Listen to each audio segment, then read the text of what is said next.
I should have stopped talking the moment I realized how closely he was listening, but I didn't. Instead, I kept going, describing that movie scene in vivid, almost breathless detail, thinking I was just filling the silence. His eyes never left me, his fork suspended in midair, and it was only later that I understood what I'd done. That night, everything changed between my stepson and me, in a way I never imagined possible, and certainly never intended. Let me explain how we got here, because I know how it sounds. My name is Alara. I'm 53, the second wife of Dean Prescott, a man who's every bit as predictable as the steady stream of spreadsheets he brings home from his job in finance. Dean is kind in his way, reliable, but he isn't the man I married 15 years ago. Somewhere along the line, the romance disappeared, replaced by polite distance and silent evenings spent in separate rooms. I thought I was content with that, or at least resigned to it. Then Cassian moved back home. Cassian is Dean's son from his first marriage. A strikingly intelligent, reserved young man who spent the last few years in Boston, earning his master's degree. At 24, he has the quiet intensity of someone older, the kind of presence that makes you notice him even when he isn't saying much. When he decided to move back in with us for the summer, while he applied for jobs, I thought nothing of it. He was my stepson, after all, someone I'd always thought of with a kind of detached fondness. But something shifted between us that night, and it began with a conversation that was supposed to be harmless. It was a Tuesday evening, one of those uneventful nights where the three of us sat at the dinner table making polite small talk. Dean had stepped away to take a call. He was always stepping away for something. And that left just me and Cassian. The silence stretched between us, and I, foolishly trying to make conversation, brought up a film I'd watched the previous weekend. You know, it was one of those foreign films, I said, gesturing vaguely with my glass of wine. Beautiful cinematography, but so raw. There was this one scene, and then, as if on autopilot, I began to describe it. I don't know why I was so specific. Maybe I was trying to sound cultured, or maybe it was the wine talking. But I went into far too much detail about the way the characters circled each other, the way their touch was almost reverent before it became something else entirely. It wasn't graphic, not really, I said, my voice trailing off as I noticed his expression. Cassian was watching me with an intensity that made my stomach flip. But, it was powerful. The silence that followed was suffocating. That sounds memorable, he said finally, his voice low and measured. I laughed nervously, waving it off. It's just a movie. But his gaze didn't waver, and I felt something shift in the air between us, something heavy, unspoken, and undeniably dangerous. That night, as I lay in bed beside my snoring husband, I couldn't stop thinking about the way Cassian had looked at me. Not with discomfort or embarrassment, but with a quiet curiosity that made me feel both exposed and alive in a way I hadn't felt in years. It was just a look, I told myself. Nothing more. But I was wrong. Looking back, that conversation at the dinner table was the spark that ignited everything that followed. An affair I never planned, secrets I never thought I'd keep, and consequences I never could have foreseen. If you'd told me then what was coming, I wouldn't have believed you. But life has a way of unraveling in ways you don't expect, especially when you let yourself cross a line you swore you never would. This is the story of how I let it happen. How a single moment of thoughtlessness spiraled into something I couldn't control. And how it changed everything. I thought I could brush it off. A single moment, a single look. It didn't mean anything, I told myself. But the days that followed told a different story. Cassian started lingering in the kitchen when I was cooking, asking questions about recipes he'd never seemed interested in before. He'd wait up late in the living room, book in hand, even though I could tell he wasn't reading. And when we talked, his gaze was more direct, more searching. I caught myself watching him too. Noticing things I shouldn't. How the sunlight caught the sharp angle of his jaw, the quiet confidence in his movements. It was nothing, I told myself. Just the idle thoughts of a bored housewife. One evening, Dean announced he had to fly to Chicago for a client meeting, leaving Cassian and me alone for the weekend. I remember how quickly my heart leapt at the news, then sank just as fast under the weight of my guilt. Cass, keep an eye on your stepmother while I'm gone. Dean joked over dinner, his fork scraping against his plate. She'll probably get bored without me. Cassian smirked, his eyes flicking to mine. I'll do my best. That night, after Dean had left for his red-eye flight, I found myself in the kitchen, cleaning up the remnants of dinner. The house was too quiet, the kind of silence that made every sound feel amplified. I jumped when I heard Cassian's voice behind me. "You're jumpy," he said, leaning against the counter.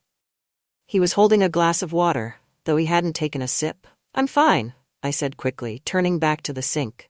There was a pause, long enough that I thought he'd left the room. But then he spoke again, his tone casual. "That movie you talked about the other night, what was it called?" I froze, the plate in my hand suddenly feeling too heavy. "Why?" "I was just curious," he said, stepping closer. "It sounded interesting." I turned to face him, wiping my hands on a dish towel. He was closer than I expected, close enough that I could see the faint stubble on his chin, the way his shirt clung to his chest. "It's not really your kind of movie," I said, my voice coming out too breathy. "You don't think so?" The way he was looking at me, steady, unflinching, made my pulse race. I needed to end this conversation. I needed to walk away. But my feet stayed rooted to the floor. "It's late," I said finally, avoiding his gaze. "We should both get some sleep." He didn't move. "You're avoiding me." I laughed nervously. "Don't be ridiculous." "You are," he insisted, his voice quieter now, but no less firm. "Ever since that night, you've been different." "Cassian, you can't tell me you don't feel it too," he interrupted, his eyes searching mine. I opened my mouth to deny it, to say something, anything that would put an end to this madness. But the words wouldn't come. Instead, I just stood there, staring at him, my heart pounding so loudly I was sure he could hear it. And then he stepped closer. "Say the word, and I'll walk away," he said softly, his voice barely above a whisper. "But if you don't?" I didn't say the word. The first time was quick, almost frantic, a release of something we'd both been holding back for far too long. Afterward, we sat in silence on the edge of my bed, the enormity of what we'd done hanging heavy in the air. "This can't happen again," I said finally, my voice shaking. He didn't argue, he just nodded, his expression unreadable, and left the room. But of course it did happen again, and again. The days blurred together after that, each one filled with stolen moments and breathless encounters. It was a dangerous game we were playing, and we both knew it, but the risk only made it more intoxicating. We were careful. Oh, so careful. Dean was oblivious, too busy with work to notice the way Cassian and I avoided each other at the dinner table, or the way I'd rush out of a room the moment he walked in. But then came the first close call. It was a Sunday afternoon, and Dean had decided to mow the lawn. Cassian and I were in the guest house at the back of the property, a place that had become our refuge. I'd thought we had more time. But the sound of the lawnmower cutting off suddenly made my blood run cold. "Shit," I whispered, pulling away from Cassian. "What is it? He's coming." We scrambled to straighten our clothes, to make ourselves look presentable. I barely had time to smooth my hair before Dean's voice rang out from the doorway. "There you two are," he said, stepping inside. "I've been looking for you." I forced a smile, my heart pounding so loudly I was sure he could hear it. "What's up?" "Lila needs help with something," he said, referring to our nosy neighbor. "Cass, you mind heading over there?" "Sure," Cassian said easily, his tone betraying none of the panic I was feeling. As soon as he was gone, Dean turned to me, his brow furrowed. "You okay? You look flushed." "I'm fine," I said quickly, avoiding his gaze. "It's just hot in here." He didn't seem convinced, but he let it go. I watched him leave, my legs trembling beneath me. That night, I lay awake, staring at the ceiling, replaying the day's events in my mind. We couldn't keep doing this. It was only a matter of time before someone found out, before everything came crashing down. But when Cassian slipped into my room hours later, his eyes dark with need, I didn't stop him. "Just one more time," he murmured, his lips brushing against my ear. "I can't stay away from you." Neither could I. As the weeks went on, the tension between us became harder to hide. Dean started noticing the way I avoided his touch, the way I flinched whenever he came near me. "What's going on with you?" he asked one night, his voice tinged with frustration. "Nothing," I said, forcing a smile. "I'm just tired." He didn't believe me, but he didn't press the issue. But the real trouble began when Lila, our nosy neighbor, started sniffing around. "I've been meaning to talk to you," she said one afternoon, cornering me in the driveway. Her smile was too wide, her eyes too sharp. About what? I asked, forcing myself to stay calm. Oh, nothing in particular, she said, her tone casual. Just, you and Cassian seem awfully close these days. My stomach dropped. I don't know what you're talking about. Don't you? She said, her smile widening. I saw you two in the garden the other day. Looked like quite the intimate moment. I felt the blood drain from my face. You're mistaken. Maybe, she said, her tone light but her eyes full of malice. But mistakes can be costly, don't you think? She wanted something. I could see it in her eyes. Money, probably. Or leverage. Either way, I knew we were in trouble. Have a good day, Alara, she said, turning to leave. Oh, and tell Cassian I said hi. That night I told Cassian about the conversation. She's bluffing, he said, though his expression was grim. What if she isn't? I whispered. Then we'll handle it, he said firmly, taking my hand in his. Together. I wanted to believe him. But deep down, I knew our time was running out. If I thought Lila's veiled threat was the worst of it, I was sorely mistaken. Her meddling had merely lit the fuse on what would become an explosion far greater than I could have imagined. Cassian and I tried to maintain our careful routine. We avoided each other when Dean was around, spoke only when necessary, and kept our touches confined to the darkened corners of the house. But the tension was unbearable, and the weight of the secret grew heavier every day. Then, one evening, Dean made an announcement over dinner that left me frozen. I've been thinking, he said, setting his fork down. The three of us should take a little vacation. Get out of the house for a while, maybe up to the cabin in Vermont. The cabin. The tiny one-bedroom cabin nestled in the woods, with nowhere to hide and no way to escape. That sounds great, Cassian said, his voice perfectly neutral. I envied his composure. Doesn't it, Alara? Dean prompted, turning to me. I forced a smile. Sure. It'll be nice to get away. The drive to Vermont was long and uneventful, filled with Dean's monologues about work and Cassian's occasional, carefully measured responses. I sat in the back seat, staring out the window, trying to calm the storm of nerves swirling in my chest. When we arrived, the cabin was exactly as I remembered it.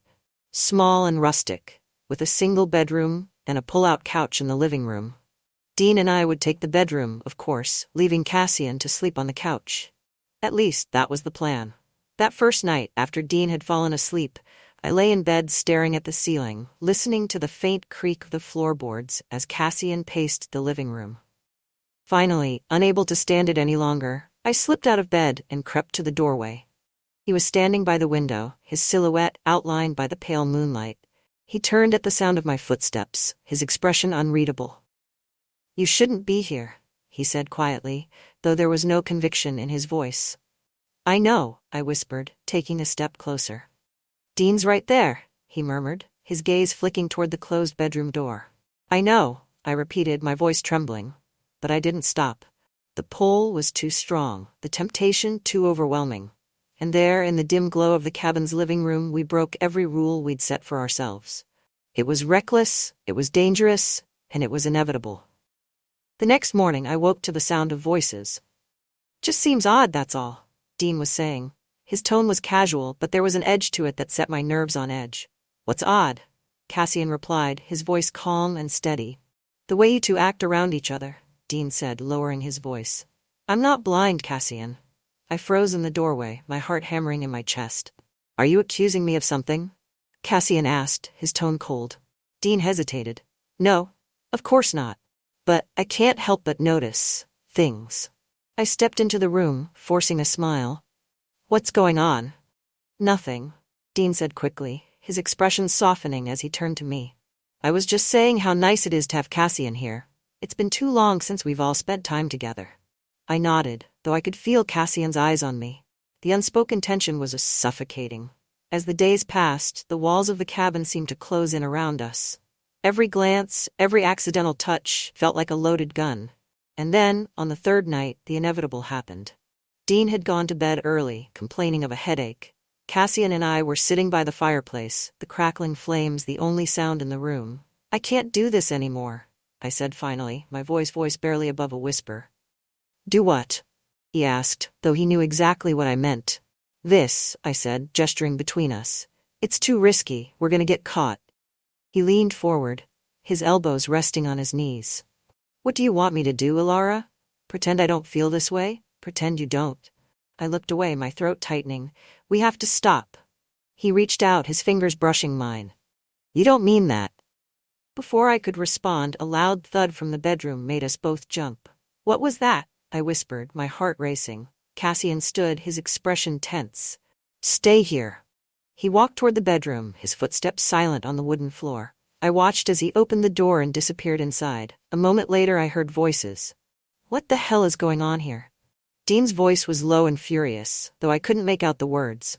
I stood, my legs trembling, and crept toward the bedroom. Think I don't see what's happening? Dean was saying. You're not as clever as you think, Cassian. You're being ridiculous, Cassian replied, his voice calm but firm. Am I? Dean shot back. Because I'm pretty sure I know exactly what's going on here. I pushed the door open, my heart in my throat. Dean, stop, I said, my voice shaking. He turned to me, his eyes blazing. Do you think I'm an idiot, Ilara? Do you think I haven't noticed the way you look at him? The way he looks at you? Dean, you're overreacting, I said, trying to keep my voice steady. Am I? He demanded, stepping closer. Cassian moved between us, his jaw tight. Back off. Dean's eyes narrowed. You little bastard, he hissed. You think you can waltz in here and... That's enough, I shouted, my voice breaking. Both men turned to look at me, their expressions a mix of shock and anger. This is insane, I said, my voice trembling. We're family. We're supposed to be better than this. Dean stared at me for a long moment, his face hard. Then, without another word, he turned and walked out of the room, slamming the door behind him. That night, as I lay awake in the dark, I couldn't stop replaying the scene in my mind. Dean knew, or at least he suspected. And now, everything was hanging by a thread. But the real twist came the next morning when I found a note on the kitchen counter. It was from Dean. I'm leaving, it read. Don't bother calling me. You've made your choice. I stared at the note, my hands trembling. He was gone. What is it? Cassian asked, appearing behind me. I handed him the note, unable to speak. He read it, his expression unreadable. Then he looked at me, his eyes filled with a mix of anger and determination. We'll figure this out, he said quietly. But as I stood there, staring at the empty space where Dean's car had been, I couldn't shake the feeling that this was only the beginning. The fallout from our actions was far from over, and the consequences would be more devastating than I could have ever imagined. The silence in the cabin after Dean left was deafening. For hours, neither Cassian nor I spoke. His note sat on the counter like an accusation, its words etched into my brain. I'm leaving. Don't bother calling me. You've made your choice. It wasn't clear if he was coming back. He hadn't said how much he knew, only hinted. That ambiguity gnawed at me, worse than outright confrontation. But there was no denying what his sudden departure meant. Everything was unraveling, and I couldn't stop it. Do you think he knows? I asked Cassian finally, my voice barely above a whisper. Cassian, standing by the window with his arms crossed, didn't turn around. He wouldn't have left if he didn't. The words hit me like a punch to the gut. So, what do we do now? He turned then, his expression unreadable. We wait. If he's gone, it's better for us to stay quiet. If we push too hard or try to find him, he'll have the upper hand. You're talking like this is some kind of war, I said, my voice shaking. Isn't it? He replied, his gaze steady. He's not coming back just to forgive us, Ilara. If he knows, he'll use it against us. I didn't want to admit that he was right. But the tension in Cassian's voice, the sharp edge of his usually calm demeanor, told me he was already planning for the worst.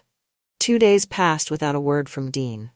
The first night was agony. I couldn't sleep, couldn't stop pacing the tiny cabin, my mind racing with worst-case scenarios. What if he told someone? What if he came back with proof and used it to destroy us? Cassian tried to reassure me, but I could see the tension in his jaw every time he thought I wasn't looking. He was just as worried as I was. The second day, I heard Cassian on the phone in the other room, his voice low and urgent. When I asked him who he was talking to, he brushed it off. No one important, he said, avoiding my gaze. Cassian, don't lie to me, I said, crossing my arms. He hesitated, then sighed. I was calling a friend, someone who might be able to help us if Dean decides to escalate things. Help us how? I don't know yet, he admitted, but I don't want to be caught off guard. The first sign of trouble came on the third day. Cassian and I were in the middle of breakfast when I heard a car pull up outside. My stomach twisted as I peeked out the window and saw a familiar figure stepping out. Lila. What the hell is she doing here? Cassian muttered, standing up so quickly his chair scraped against the floor. I don't know, I said, panic rising in my chest. She's probably here to stir up trouble. Just let me handle it. Before he could argue, I opened the door and stepped outside, plastering on a polite smile. Lila, I said, forcing my voice to sound light. This is a surprise. She smiled back, though the look in her eyes was anything but friendly. Well, I was just in the area and thought I'd drop by. Check on you and Dean. It's so rare to see anyone these days. Dean's not here? I said quickly. He had to go back to the city for work. Ah, she said, her smile widening. Interesting timing. I felt a chill run down my spine. What do you mean? Oh, nothing, she said breezily, stepping closer. It's just that I saw him leave the other morning, looking quite upset. And you know me, I can't help but wonder what might have caused that. Her tone was casual, but her words carried an unmistakable edge. She wasn't here for small talk. I don't know what you're implying, I said, keeping my voice steady. Don't you? She replied, tilting her head. Because from where I'm standing, it looks like you and Cassian are awfully cozy without him around. I felt my stomach drop. You're mistaken. Am I? She said, her smile turning predatory. Because it seems to me that Dean's sudden departure isn't a coincidence, and if I were to start talking to people about what I've seen... She let the threat hang in the air, her meaning crystal clear. What do you want, Lila? I asked, my voice trembling. Her eyes gleamed with satisfaction. Oh, nothing much, just a little incentive to keep my mouth shut. I told Cassian about the conversation as soon as Lila left. She's blackmailing us, I said, my hands shaking. She wants money. Cassian's expression darkened. She's bluffing, she doesn't have any proof. She doesn't need proof, I said. You know how people are around here. If she starts spreading rumors, let her, he said sharply, cutting me off. If she pushes too hard, we'll deal with her. His tone sent a shiver down my spine. What does that mean? I asked. He didn't answer. That night, I woke to the sound of voices outside. I crept to the window and saw Cassian standing with a man I didn't recognize. A tall, broad-shouldered figure with a leather jacket and an air of quiet menace. They were speaking in hushed tones, but I caught fragments of their conversation. Just keep her quiet, Cassian was saying. And if she doesn't cooperate? The man asked. Cassian's jaw tightened. Then make sure she does. I felt a wave of nausea. I didn't want to believe what I was hearing, but there was no denying it. Cassian was planning something, and it wasn't good. The next morning I confronted him. Who was that man? I demanded. He looked at me, his expression guarded. A friend. Don't lie to me, Cassian, I said, my voice shaking. What are you planning? He sighed, running a hand through his hair. I'm trying to protect us, Alara. Lila's a problem, and if she doesn't back off... You can't threaten her, I interrupted. That's not the solution. Then what is? He shot back, his voice rising. Do you want to give her money? Do you think that'll make her go away? Because it won't. People like her always come back for more. I didn't have an answer. She's not going to ruin this for us, he said, his tone firm. I won't let her. Later that day, I heard from Lila again. She called me, her voice dripping with false cheerfulness. I thought we could talk, she said. Clear the air. I didn't trust her for a second, but I agreed to meet her at the local diner. I needed to know what she was planning. When I arrived, she was already seated, a smug smile on her face. Glad you could make it, she said as I sat down. Cut to the chase, I said, trying to sound braver than I felt. She leaned forward, her expression turning serious. Here's how this works. You give me what I want, and I stay quiet. It's that simple. And if I don't? She smiled, her eyes gleaming. Then I take what I know to the people who'd love to hear it. Dean, for starters. Or maybe someone else. Small towns like this, word gets around fast. I felt a wave of anger and fear. You're playing a dangerous game, Lila. So are you, she replied, leaning back in her chair. Think about it, Alara. You've got more to lose than I do. When I told Cassian about the meeting, he didn't say much. But later that night, I heard him on the phone again, his voice low and tense. Make sure it's clean, he was saying. No loose ends. I didn't know what he was planning, but I couldn't shake the feeling that whatever it was, it would change everything. By the time I went to bed, the cabin felt like a ticking time bomb, and I was terrified of what would happen when it finally went off. The night Cassian's plan unraveled began like any other. The cabin was quiet, save for the sound of rain tapping against the windows. I was in the living room, nursing a cup of tea I couldn't bring myself to drink. Cassian was out, his cryptic words earlier still echoing in my mind. "Stay here. It'll all be handled tonight." I hated the way he'd said it, so cold and detached, like Lila wasn't a person, just an obstacle to be removed. But I'd let him go, afraid of the consequences if I interfered. Now, as I stared out at the dark woods, unease coiled in my stomach. When the knock came at the door, I nearly dropped my mug. My first thought was Cassian, but as I opened the door, I froze. It wasn't him. It was Dean. His coat was soaked through, his face shadowed under the brim of his hat. But his eyes, those sharp, calculating eyes, were clear as day, boring into mine. "You look surprised," he said dryly, stepping inside without waiting for an invitation. "What are you doing here?" I asked, my voice trembling. "I live here," he said, his tone laced with sarcasm. "Or did you forget that in my absence?" "Dean." "Save it," he snapped, shrugging off his coat and tossing it onto the couch. "I know everything, Alara." My heart stopped. "Everything?" He smirked, but there was no humor in it. "Don't play dumb. I know about you and Cassian. I know what you've been sneaking around doing behind my back. And I know about your little problem with Lila." The mention of her name made my blood run cold. "How do you—" "Because she called me," he interrupted, his voice icy.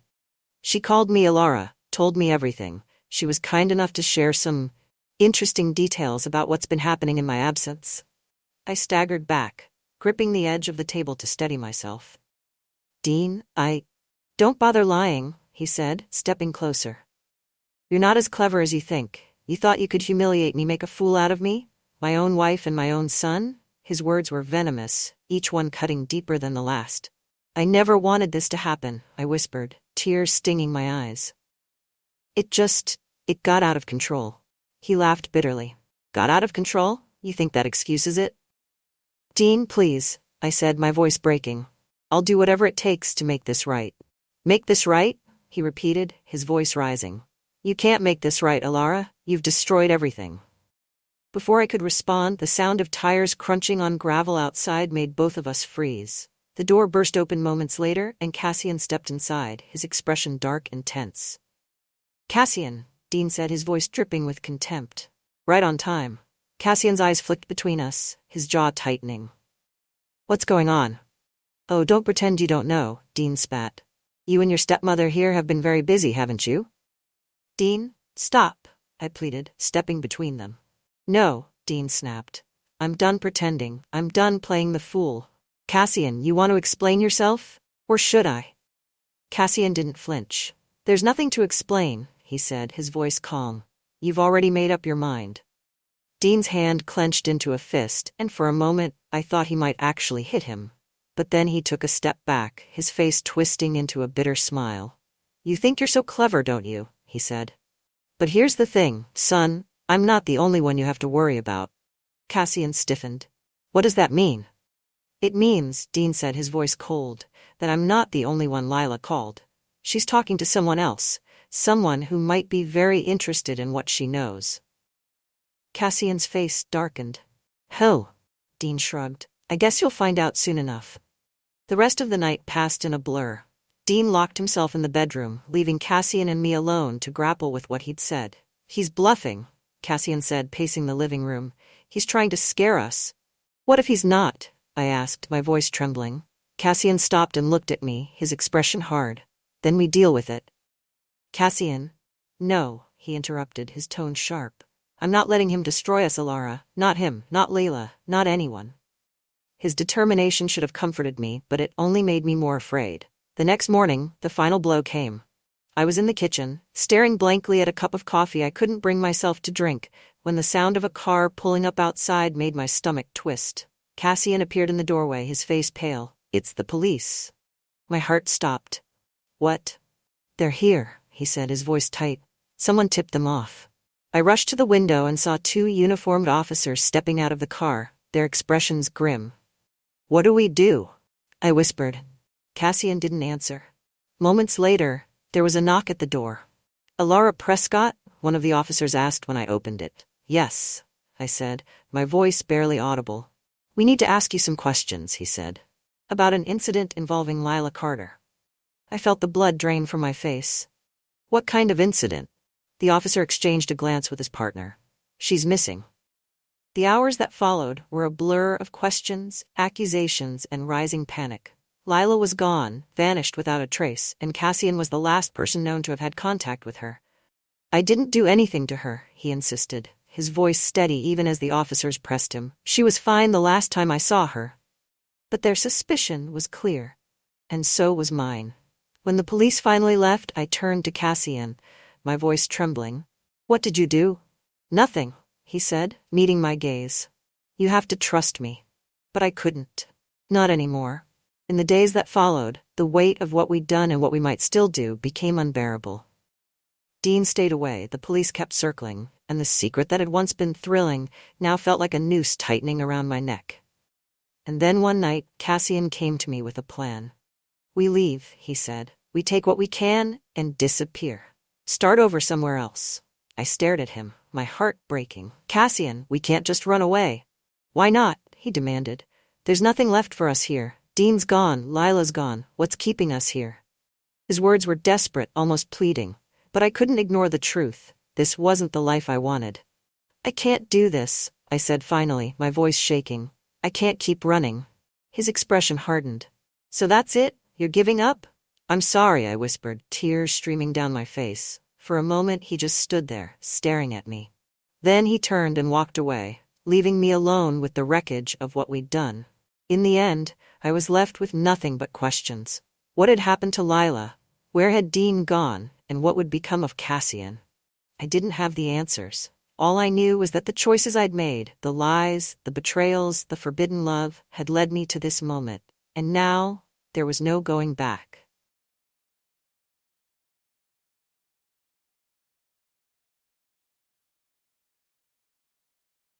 The moment I stepped into that hotel room, Calder's hands already pulling me close, I thought I'd gotten away with it.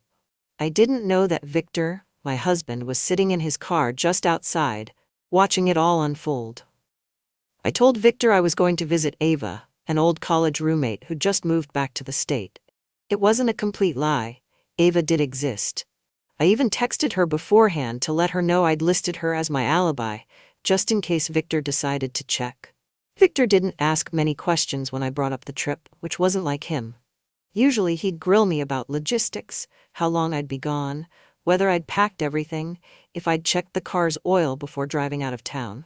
But this time he just gave me a long, unreadable look and said, "Have fun." Something about the way he said it made the hair on the back of my neck prickle. But I brushed it off. Victor was always uptight, always overly serious. He probably thought he was doing me a favor by pretending he didn't care. But that look lingered in my mind, the entire 2-hour drive to the hotel. By the time I arrived, Calder was already waiting for me in the lobby. It had been years since I'd seen him, but he looked the same. Better, even. His hair was longer now, streaked with just enough gray to make him look distinguished. He was wearing a leather jacket over a dark button-down, his usual effortless charm practically radiating off him. When he saw me, his face broke into that crooked smile I'd never forgotten, the one that used to make me weak in the knees. And for a moment, I felt like I was 25 again, reckless and unburdened by the weight of adulthood. "Mara," he said, his voice warm and teasing as he pulled me into a hug. "You look even better than I remembered." "You're a terrible liar," I said, laughing softly. But his eyes told me he meant it, and my cheeks flushed despite myself. Dinner was everything I'd imagined it would be. We sat on the rooftop of the hotel, the city lights glittering below us, the wine flowing too easily. Calder was as confident and magnetic as ever, leaning in close as he told stories about his latest adventures, his hand occasionally brushing mine across the table. "I still can't believe you agreed to meet me," he said, his voice low. "Why wouldn't I?" I asked, taking another sip of wine to steady myself. "Because," he said, his eyes locking onto mine, "you've got a life now. A a husband, responsibilities, and yet, here you are. I opened my mouth to respond, but the words caught in my throat. Calder's gaze was too intense, too knowing. He leaned back, a slow smile spreading across his face. "Don't worry," he said, his tone playful but with an edge. "I'm glad you did." By the time we made it back to the hotel room, my heart was pounding for all the wrong reasons. Calder closed the door behind us, and before I could say a word, his hands were on me. His touch firm, his lips brushing against mine, with a confidence that left no room for hesitation. "God, I missed this," he murmured, his voice rough as his hands slid down to my waist, pulling me closer. I didn't stop him. I didn't want to. For years, I'd felt invisible, just another piece of furniture in the perfectly curated life Victor had built for us. But with Calder, I felt seen, wanted, alive. I knew it was wrong. I knew I'd hate myself in the morning. But in that moment, I didn't care. What I didn't know was that Victor had been following me the entire time. He saw us on the rooftop, laughing and leaning into each other like lovers who'd never drifted apart. He followed us to the elevator, his phone recording as Calder's hand rested possessively on the small of my back. And when we entered the room, Victor didn't leave. He sat in his car, parked just outside the hotel, the glow of his phone screen illuminating his face as he watched the recording he'd just taken. And then he sent Calder a text. Calder always had a way of pulling me out of myself, making me feel alive in ways I'd forgotten. But even as I laughed at his jokes and lost myself in his touch, there was a knot in my stomach I couldn't ignore. Somewhere out there, Victor was waiting. The room was quiet, except for the muffled hum of city traffic outside the window. The lights were dim, casting a warm glow over the soft, luxurious bedding. Calder stood in front of me, his hands resting lightly on my hips, his lips curled into that mischievous smile I remembered so well. "You're nervous," he said, his voice low, teasing. "No, I'm not," I lied, though the tremor in my voice betrayed me. He tilted his head, his eyes scanning my face. "You always were a terrible liar, Mara." I tried to laugh, but the sound came out weak. Calder's hands tightened slightly, grounding me, and for a moment, I let myself relax. "It's been a long time," I said finally, my voice softer now. "Too long," he agreed. He leaned in, his breath warm against my ear. "But I'm glad you're here. You have no idea how much I've missed you." His words sent a shiver down my spine, and I felt my resolve slipping. There was something about Calder that made me reckless, that made me forget about the consequences. With him, it was always like this. Intense, all-consuming, like the rest of the world didn't exist. His lips found mine, and the kiss was soft at first, almost hesitant. But it quickly deepened, his hands moving up my back, pulling me closer until there was no space between us. My heart raced as his fingers traced the edge of my blouse, sliding it off my shoulders with a practiced ease. His touch was confident, familiar, and I couldn't stop the small gasp that escaped my lips. "Still as beautiful as ever," he murmured, his voice rough with desire. I wanted to respond, to tell him he hadn't changed either, but the words were lost as his mouth moved to my neck, leaving a trail of heat in its wake. By the time we reached the bed, my thoughts were a blur. I wasn't thinking about Victor or the risk I was taking or the mess I was making of my life. All I could focus on was the way Calder made me feel. Alive, wanted, free. We tumbled onto the mattress, the crisp hotel sheets cool against my skin. Calder's hands explored my body with a mix of urgency and reverence, like he was rediscovering every inch of me. "You're even more beautiful than I remember," he said, his voice barely above a whisper. I didn't know how to respond to that. Part of me wanted to laugh it off, to remind him that I wasn't the same carefree girl he used to know. But another part of me, the part that craved his attention, his validation, soaked in the words like they were the truth. Hours passed in a haze of stolen moments and rediscovered intimacy. Calder had always been intense, and that hadn't changed. He moved like he knew exactly what he was doing, his confidence infectious. But as the passion ebbed and we lay tangled in the sheets, the reality of what I'd done began to creep in. Calder rested his head against the pillow, his arm draped casually over my waist. He looked at me with a lazy, satisfied smile, but I could see the flicker of something else in his eyes. Curiosity, maybe even doubt. "What's going through that head of yours?" he asked, his voice soft. "Nothing," I said quickly, turning onto my side to avoid his gaze. "Mara," he said, his tone more serious now. Talk to me. I hesitated, chewing on my bottom lip. It's complicated. It doesn't have to be, he said, brushing a strand of hair from my face. You don't owe him anything, you know. Victor's my husband, I said, the words tasting bitter on my tongue. And? Calder's voice was calm but firm. Does he make you happy? I didn't answer. Calder sighed, pulling me closer until my head rested against his chest. You deserve to be happy, Mara. You deserve to be with someone who sees you, who appreciates you. His words stung because they were true. Victor and I hadn't been happy in years, but I'd convinced myself that was just part of marriage. Something you endured, not something you escaped from. I don't know what I'm doing, I admitted, my voice barely above a whisper. Calder tilted my chin up, forcing me to meet his gaze. You're following your heart, he said. And there's nothing wrong with that. I wanted to believe him. I wanted to believe that this was more than just an affair, that it meant something. But deep down, I knew it wasn't that simple. The night passed too quickly. By the time the sun began to rise, I felt the weight of the weekend pressing down on me.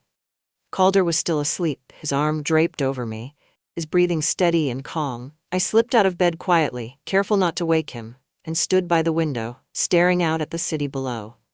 For a brief moment, I allowed myself to imagine what life could be like with Calder. Free from the routine and constraints of my marriage, full of passion and spontaneity. But then my phone buzzed on the nightstand, snapping me out of my thoughts. It was a text from Victor. We need to talk when you get home. My stomach dropped, and I suddenly felt cold despite the warmth of the room. I didn't tell Calder about the text. Instead, I kissed him goodbye and promised to call him later, even though I wasn't sure if I'd ever see him again. As I drove home, the excitement and passion of the weekend faded, replaced by a gnawing sense of dread. Victor never sent texts like that, not unless something was wrong. And as I pulled into the driveway of our perfect suburban home, I realized that I hadn't gotten away with anything. The second I walked through the door, Victor's silence hit me harder than any accusation could have. He didn't yell, didn't demand answers. He didn't need to. He knew. And worse, I knew he knew. The house was eerily quiet when I stepped inside. No TV blaring in the background, no clinking of dishes in the sink, just silence. Victor was always home by this time, but the emptiness felt ominous. I set my bag down carefully, like a burglar sneaking back into her own life, and called out his name. Victor? Nothing. I breathed out, trying to convince myself I was imagining things. Maybe he'd stepped out to run an errand. Maybe he was working late at the office. Maybe he'd just sent that text to mess with me because he liked to keep me on edge. But when I walked into the kitchen, my stomach dropped. The phone was sitting on the counter. His phone. Victor never left the house without it. I tried to act normal, moving through the house like everything was fine. I changed into sweatpants, threw a frozen meal into the microwave, and even turned on the news, hoping the sound of the anchor's droning voice would calm my nerves. But it didn't. Because I couldn't shake the feeling that Victor wasn't out running errands or working late. He was waiting. Watching. The text replayed in my mind, the 5 words looping over and over again. We need to talk when you get home. The microwave beeped, but I didn't move. I just stared at the screen, my hands gripping the edge of the counter, my pulse pounding in my ears. And then I heard the front door open. He didn't slam it. Victor never slammed doors. He shut it quietly, deliberately, the sound of it clicking shut sending a chill down my spine. Hey, I called out, trying to keep my voice casual. He walked into the kitchen a moment later, his expression unreadable. He looked calm, too calm, but there was something in his eyes that made my stomach twist. You're home, I said, forcing a smile. He didn't answer right away.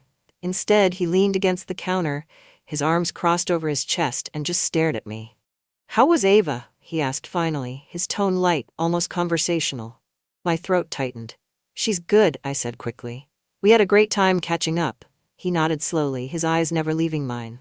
That's nice. I'm sure she appreciated the visit. The way he said it, calm, measured, too controlled, made my heart race. Victor, is everything okay? I asked, feigning innocence. He tilted his head, studying me like I was some kind of puzzle he was trying to solve. Why wouldn't it be? I don't know, I said, trying to laugh, but the sound came out weak. You just seem off. Off, he repeated, his tone thoughtful. No, Mara, I'm fine. But you? You've had quite the weekend, haven't you? The words hit me like a slap, and for a moment I couldn't breathe. What are you talking about? His lips curved into a small, humorless smile. You really think I don't know? My mind raced, trying to come up with an explanation, a lie, anything to deflect.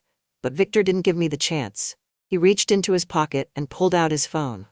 My stomach twisted as he unlocked it, his fingers moving with slow precision, and held it out to me.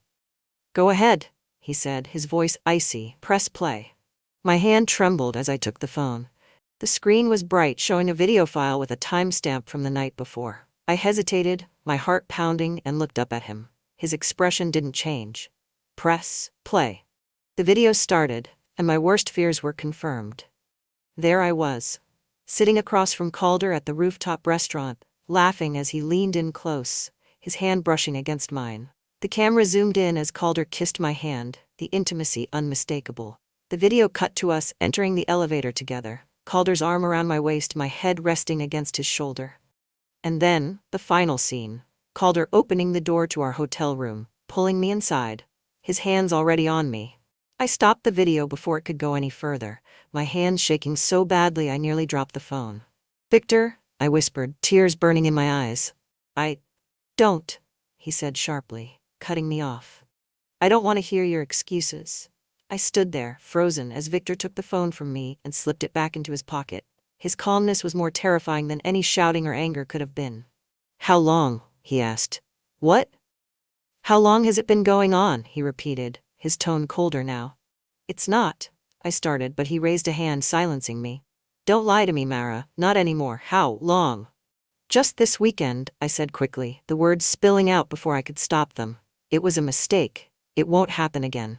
Victor laughed, a low, bitter sound that made my chest ache. You think I believe that? He stepped closer, his presence suffocating, and leaned in until our faces were inches apart. Do you have any idea how humiliating this is? He asked, his voice low and dangerous. Do you know what it feels like to watch your wife throw herself at another man? To watch her walk into a hotel room with him, like I don't even exist? I'm sorry, I whispered, tears streaming down my face. Sorry? He repeated, his eyes narrowing. You're not sorry, Mara. You're just scared you got caught. His words cut deep, but I couldn't argue. He was right. Victor straightened up, his expression hardening. You should know, he said coldly, that I'm not the only one who's seen this. My stomach dropped. What do you mean? He pulled out his phone again, his fingers swiping across the screen. I sent the video to a few people. Your parents, for one, and that new client of yours, what's his name? Brian? No, I breathed, my voice barely audible. You didn't. Oh, I did, he said, his smile devoid of warmth. And if you think that's the worst of it, you're wrong. Because this is just the beginning, Mara. You wanted to betray me? Fine.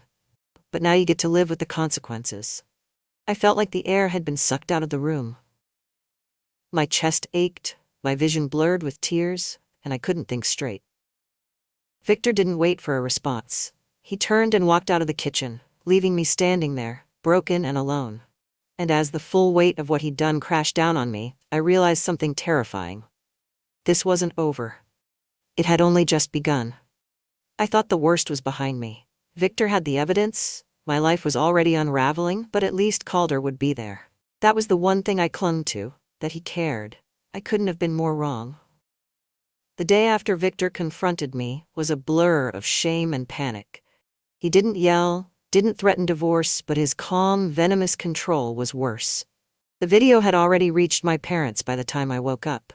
My mother called, her voice trembling with a mix of anger and heartbreak. How could you do this, Mara? She whispered, her words cutting through me like glass. To him. To yourself. Do you know what people are going to say? I didn't have an answer.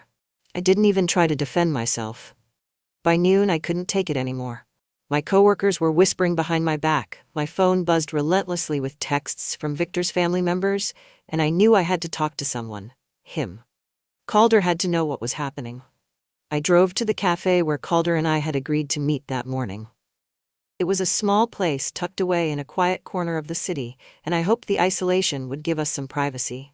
When I walked in, he was already there, sitting at a corner table with his coffee untouched. He looked up as I approached, his face unreadable. Normally, Calder's expressions were open, charming, but today there was a flicker of something colder in his eyes. "Mara," he said, his tone cautious. "Calder, I need to talk to you," I said, sitting down across from him. My hands trembled as I reached for my coffee, desperate for something to hold on to. "I know," he said, cutting me off. "Victor texted me." My stomach twisted. "What did he say?" Calder leaned back, his jaw tightening. "Enough. He knows about us, Mara. He sent me a video." My heart stopped. "He sent it to you?" "Yes," Calder said sharply, lowering his voice as he leaned forward. "And he said that if I didn't back off, he'd send it to my wife." The word hit me like a slap. "Your wife?" Calder's eyes flicked away, and I realized he'd been holding back more than I'd thought. "You're married?" I whispered, my voice breaking. "It's complicated," he said, running a hand through his hair.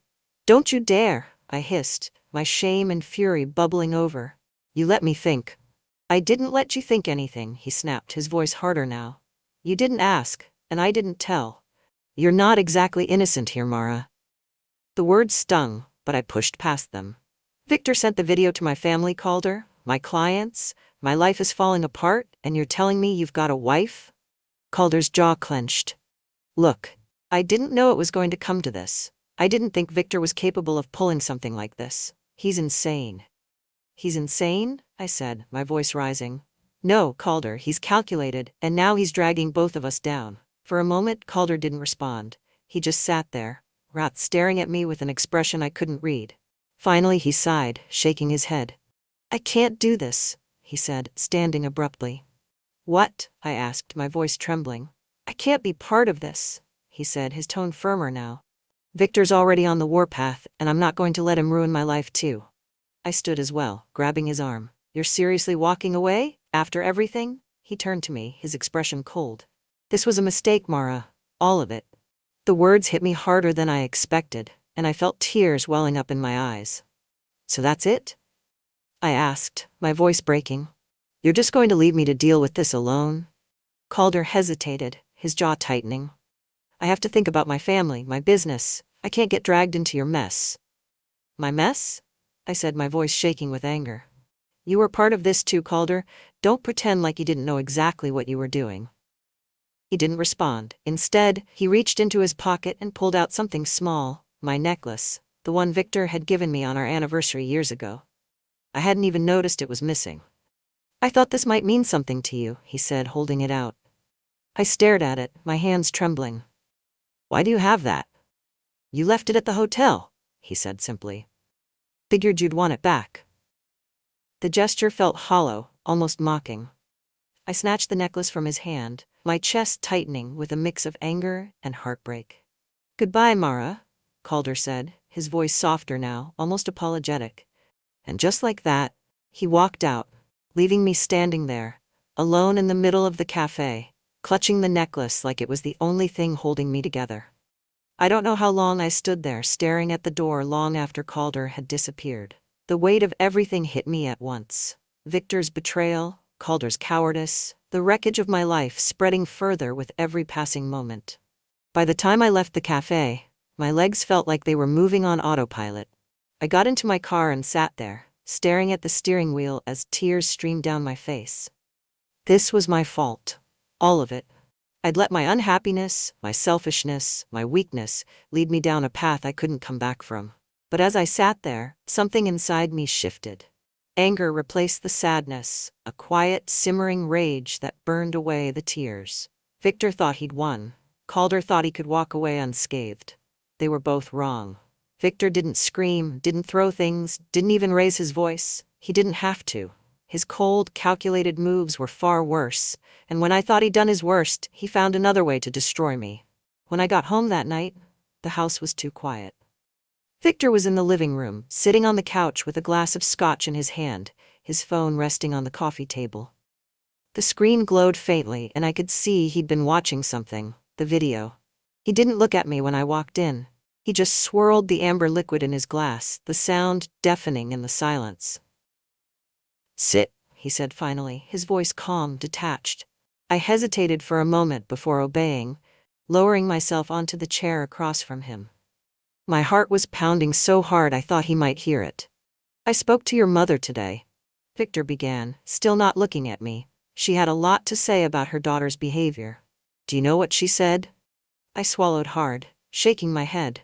"She said she's ashamed of you," he continued, his voice as cold as the look in his eyes when he finally turned to face me.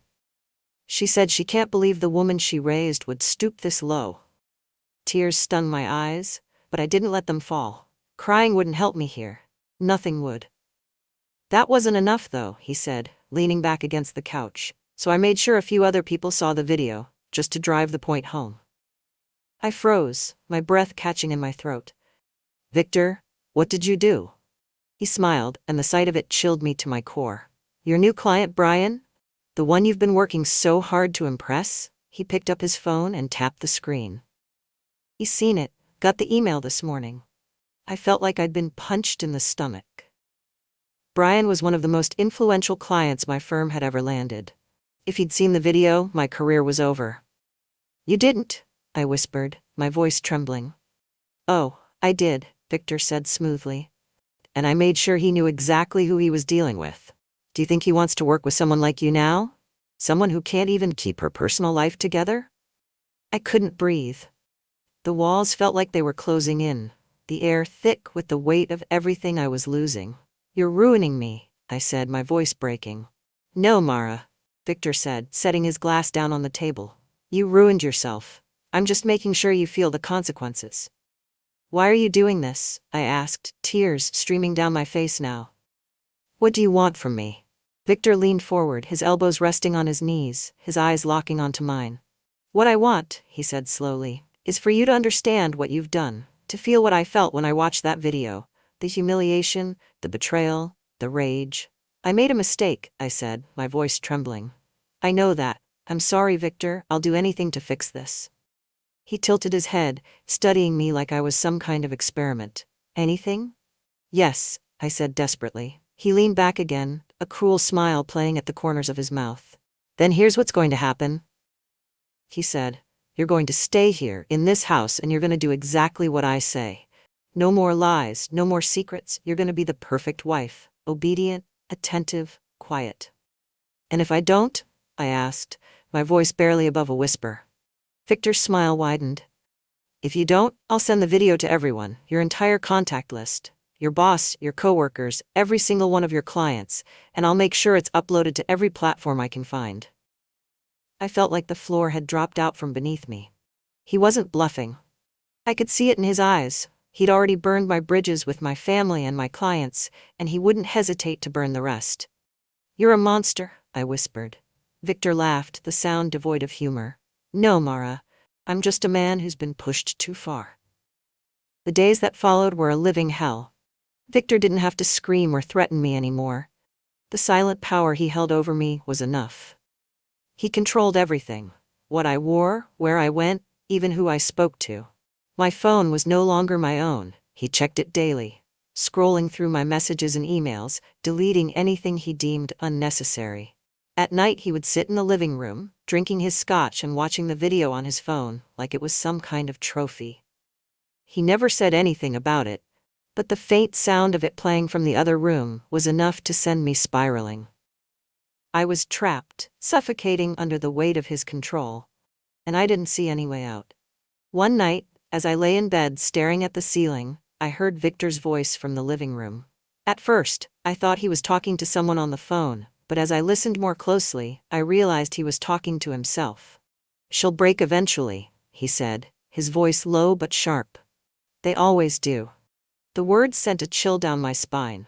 I couldn't stay here. I couldn't let him destroy me. But if I left, he would follow through on his threats. He'd ruin my career, my relationships, my entire life. I had no idea what to do.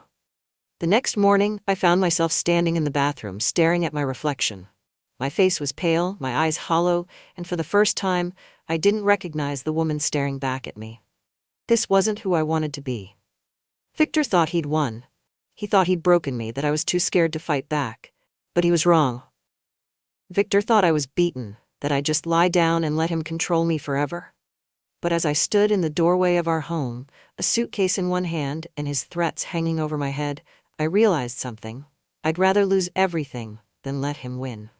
For days, I lived like a shadow in my own house. Victor's rules suffocated me, his gaze always sharp, always calculating, like he was waiting for me to crack. He never laid a hand on me, never raised his voice, but his control was total. He didn't need to hit me to break me. He was breaking me piece by piece with every demand, every cold smile. I played my part, biting my tongue when he barked out instructions, keeping my head down while he scrolled through my phone. But inside, I was planning. Every quiet moment, every sleepless night, I was calculating my next move. I couldn't stay. I wouldn't stay. It was a Wednesday evening when I made my decision. Victor was out late, probably meeting a client or sitting in a bar somewhere nursing his scotch, and the house was silent. I sat at the kitchen table, my hands trembling as I stared at the small flash drive I'd hidden in my purse. I'd copied everything. Emails, texts, even screenshots of the video Victor had sent to my mother and Brian. If Victor wanted to ruin me, I'd make sure I took him down with me. It wasn't enough to just leave. I needed leverage. The first thing I did was call Brian, my client. I'd avoided his calls for days, too ashamed to face him after Victor's stunt, but now I needed him more than ever. "Brian," I said when he answered, my voice steady despite the panic bubbling beneath the surface. "I need your help." There was a long pause on the other end. "Mara, I don't think we should be talking, after what your husband sent me." "It was a lie," I cut in, my voice sharp. "Victor twisted everything to punish me. He's using that video to blackmail me, to control me." Another pause. "You have proof?" "Yes," I said, gripping the flash drive in my hand, "but I need someone I can trust to help me. Someone who can make sure Victor doesn't get away with this." Brian sighed, his tone softening. "Come to my office tomorrow. We'll figure this out." I hung up the phone, my heart pounding. It wasn't much, but it was a start. The next step was packing. I waited until the early hours of the morning when Victor was asleep, and quietly slipped out of bed. I moved through the house like a ghost, gathering clothes, my laptop, anything I couldn't live without. I'd planned to leave that morning, to get in my car and never look back. But as I reached for my suitcase, Victor's voice stopped me in my tracks. "Going somewhere?" I turned slowly, my blood running cold as I saw him standing in the doorway, his arms crossed over his chest. He looked calm, but his eyes burned with anger. I was just... "Spare me the lies, Mara," he said, stepping closer. "You think I didn't know this was coming? You think I haven't been watching you?"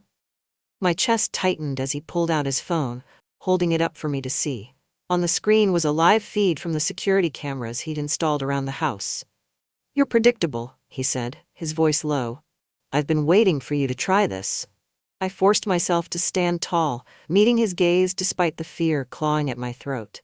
"I can't stay here, Victor," I said, my voice trembling but firm. "I won't." He smirked, slipping the phone into his pocket. "You won't? And where exactly do you think you're going to go? To Calder?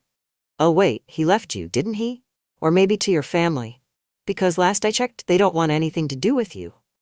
His words stung, but I didn't let them show. "I'll figure it out," I said. "I'd rather lose everything than stay here and let you control me." Victor's expression darkened and he took another step closer.